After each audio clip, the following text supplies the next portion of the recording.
Attention à la marche, monsieur. Merci Xavier. Hello. Bonjour. Salut. Salut Toc. Vous gardez plus le couloir gestion? C'est-à-dire que... On s'est un peu fait virer là. Par votre collègue là, elle avait l'air vachement énervée. Ah ok. Bon bonne journée les connards. Ouais, toi aussi. Comme quoi, ça prouve que la politesse, ça existe finalement.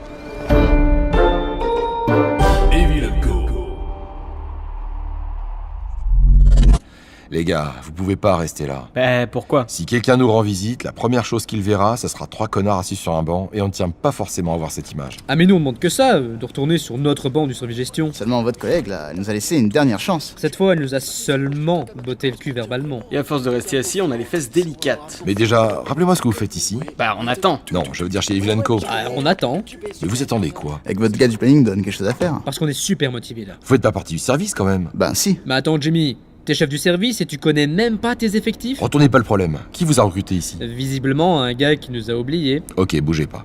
Bon, Gérard, on a un problème là. Un problème? Est-ce que tu connais ces 3 personnes? Bah, c'est les 3 connards du couloir Un gestion. peu de respect, Gérard. Ah non mais vous inquiétez pas hein. C'est nous qu'on l'a choisi, ce surnom. Comme quoi, ça prouve qu'on est assez au courant de la situation finalement. Ok, bon, Gérard, t'as oublié ces 3 personnes il y a... 29 ans. 29 ans? Comme quoi, ça prouve qu'on est motivé finalement. C'est dingue. Je suis pas du genre à oublier des...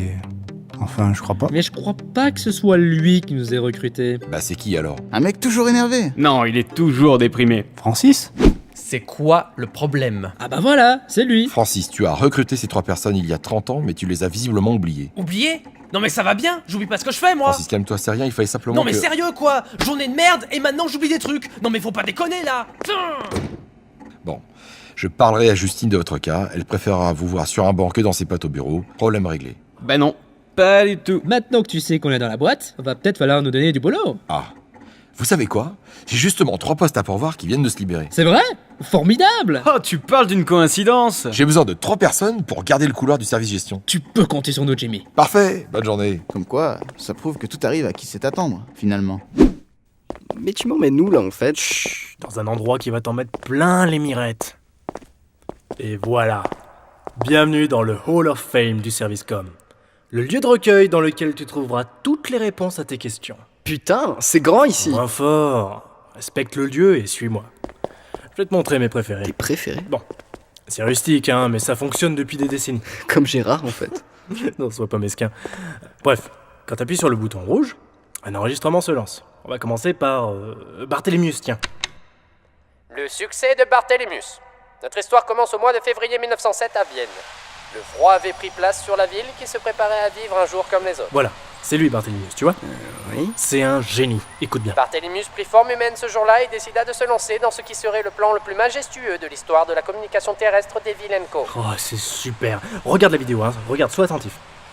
Là, t'as vu? Faites attention bon sang. Et je ne suis pas désolé, c'est bien fait pour votre sale gueule. Comment? Et n'oubliez pas, je m'appelle Adolphe. Revenez tout de suite malotru. Vu quoi? Mais enfin, Barthélémius?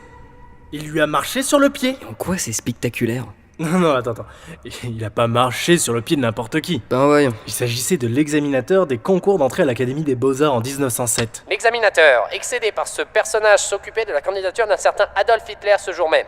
Grâce à l'intervention de Barthélémius, Hitler ne fut même pas reçu à l'entretien et entreprit de dominer l'Europe. Adolphe, recalé.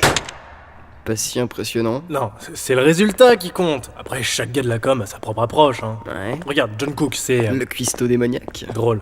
Non, c'est John Cook le tenace.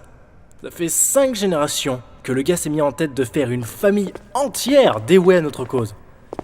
Du coup, il s'est débrouillé pour être engagé comme précepteur de chaque enfant de la famille Bush depuis le XXe siècle. Oh merde, c'est un sacré taf. Patience et compte en banque font plus que force et gentillesse. John Cook, 1953. Le succès de Barthélémius. Dis-moi potin, pourquoi Dark Vador s'instruit sur Barthélémius? Ah, puis il y a la méthode Huguette aussi. Salut ma belle!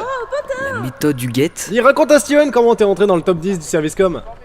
Mais avec plaisir, salut Steven. Alors en fait je suis partie du principe simple que les enfants sont plus facilement influençables que les parents. Du coup au départ je voulais tuer les parents pour influencer les enfants mais c'est interdit par le règlement. Ouais. Donc je te fais pas un dessin, tu l'auras compris, moi mon créneau c'est le périscolaire. Grande chance de réussite, peu de concurrence. Et puis un gamin ferait n'importe quoi pourvu que Dark Vador ou Jafar lui ordonne gentiment. Prodigieux, hein. Tu génie. Bon, t'as compris le principe? Je te laisse avec Huguette, moi j'ai un rendez-vous. Et t'as vu le documentaire sur Gérard Piedbleu? Faut que tu vois ça, hein. C'est le mec qui a inspiré l'inventeur des coins de meubles. Un génie de l'énervement quotidien.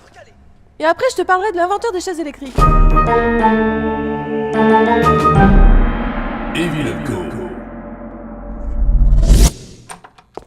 Bonjour, c'est bien ici pour l'interview? Ah, je me suis pas trompé de salle, non, vous savez, le mail il est pas spécialement clair. Attendez, je m'installe. Du coup, comment on procède ouais, en fait, il y a que moi qui parle, vous mettez la caméra en place, et puis moi, D'accord. Bon, vous avez pas besoin de parler, hein, vous pouvez hocher la tête, moi, y a pas de souci, je prends. Donc, concrètement, je suis là pour parler d'Huguette, face à l'objectif. Ok. Eh bien, Huguette, c'est une personne de la com formidable que j'apprécie beaucoup. Je trouve que c'est un génie en son genre. Périscolaire, fallait y penser. Une innovatrice. Après, je n'ai pas grand-chose d'autre à dire sur Huguette. Sauf si vous avez l'intention de négocier un peu. Je pense qu'on peut faire ça entre nous. Une machine à faire tourner, quand même.